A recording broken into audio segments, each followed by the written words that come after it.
What's up, my beer bros? Beer Maine-iac here with November 21st game pick because we only have one, so we're going to have a little discussion afterwards. So stay tuned if you want to listen to that. First, we have the Chicago Bulls in Nictalina. I'm sorry if I pronounced the name wrong. Against Kyle Kuzma and the Los Angeles Lakers. Yes, Kuzma is the face of the franchise, not Lonzo Ball, because Kuzma has been balling out lately. It's pretty incredible. You have the Lakers favored by 5.5 points. They're playing in LA. It's going to be on NBA TV at 10:30 Eastern, 7:30 Pacific. Now, I think the Lakers are going to win and cover this one, but it's going to be an interesting rookie matchup at forward. If they're assigned to guard each other, they might not match up well, so they might switch up the matchups. But as for the discussion after, some impressive things happening this season. The multiple comebacks from the Celtics, the just pure crappy shooting from Lonzo, made up by his rebounding. The mysterious benching of Lonzo in the fourth quarter lately. Russell's scoring is way down. You have an impressive rookie class that I never would have thought would have been this impressive at the beginning of the year. Dennis Smith Jr. and De'Aaron Fox are playing great basketball. Nictalina is playing great basketball, especially for a poor Chicago's team. Kuzma is highly a draft steal so far already. He was drafted, I believe, in the second round by the Lakers, but he's proven to be a draft steal. Even if he was drafted 20th or worse, he's one of the best rookies in the league. Now, asterisk Rookie of the Year candidate Ben Simmons. I say that because of an injury. He's still technically his first season, so Rookie of the Year, even though he's gotten multiple professional off seasons to prepare. He's playing phenomenal basketball. Phenomenal. Even though the Sixers aren't doing the greatest, if you watch him, even against the Warriors where they blew a lead, he played really fun basketball. It's not just, oh, he scored a lot of points. Oh, yeah, he's such a good player. No, it's fun to watch him score. He brings energy and charisma into the game. And, oh, the difference it makes compared to just a few weeks ago. The Celtics have rattled off 16 wins in a row. Toronto, 4 wins in a row. Even Cleveland, 5 wins in a row. Indiana is won 4 in a row to push their record over 500. Charlotte's won 2 in a row to try to get themselves back over. But Orlando, after starting so hot, lost 5 straight. 5 straight. Now compare that to the West. What are these streaks and so whatever in the West? The top 4 seeds: Houston, Golden State, San Antonio, Portland. Predictably, some of the top 4 seeds.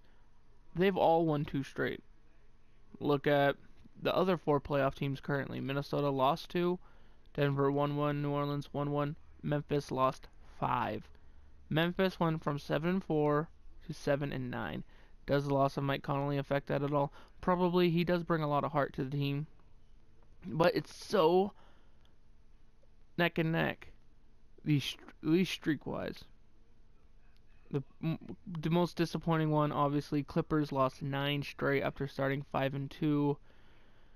It hurts to see that because I was hoping good for Blake Griffin, but sadly, not much. Point differential-wise, East, it's pretty balanced, positive differential. You're in the playoffs except for Charlotte or, Philly, who has a 0.0 even differential. Biggest surprise, OKC, 9th place, 7-9, 9th in the standings, plus 4.6. Yet they're 7-9 and 2-8 against the conference. What that tells me is when they win big, but when they lose, they lose. I know that's a weird thing to say. Golden State most impressive at 10.4. They're averaging 117 points per game, but they're also allowing 107. Now, the most impressive stat about the 117 points per game is that the Celtics held them to 88. That's 30 points under their average. Granted, the Celtics aren't doing so good on offense. They're only scoring 102.9 per game, but they've allowed 94.8 points per game. To put that in perspective, there's only 4 teams in the whole league to have their opponents under 100 points. That's Boston, who's 16-2 at 94.8 points per game for their opponents. San Antonio, Popovich always coaches really good defense, 98.2. They're 11-6. You have the Portland Trailblazers, 97.2. They're 10-7. But then you also have OKC, 98.6. We already talked about their positive differential, and part of that is their really good defense. Now, let's say Golden State, they probably allow more points because where they score so often, the other team gets the ball more, so on and so forth like that. But just imagine how dangerous this team could be if they also held opponents under 100 points per game, and they kept us scoring up that much. This team would be nearly unbeatable, and that is scary. The Celtics may have beaten them, but it's almost like they stole a victory, which is awesome. Much longer will the Celtics streak continue? I don't know. I don't want to think about it too much, honestly, because they've been behind so often. They could lose to anybody at any time. And in the next few weeks, who's going to hit that skid like the Magic or Clippers and just completely drop out? Who's going to hit that gas button like the Pacers or Cleveland Cavaliers and try to push themselves into the playoffs? Personally, a dark horse candidate for me to do that is Charlotte. They're playing solid basketball. Like I said, they have a .1 positive differential. They're doing better lately. They just need to shore up their defense. They're 1-7 on the road. That's where they struggle the most. Another candidate possibly, the Lakers. Their differential's only negative 1.9. They're 4-6 in their last 10. So they started 3-4. They're keeping about the same pace. I think they could hit a hot streak, especially starting tonight against the Bulls. Anyway, guys, let me know in the comment section down below what you think of this NBA season so far. Who do you think is the most impressive rookie?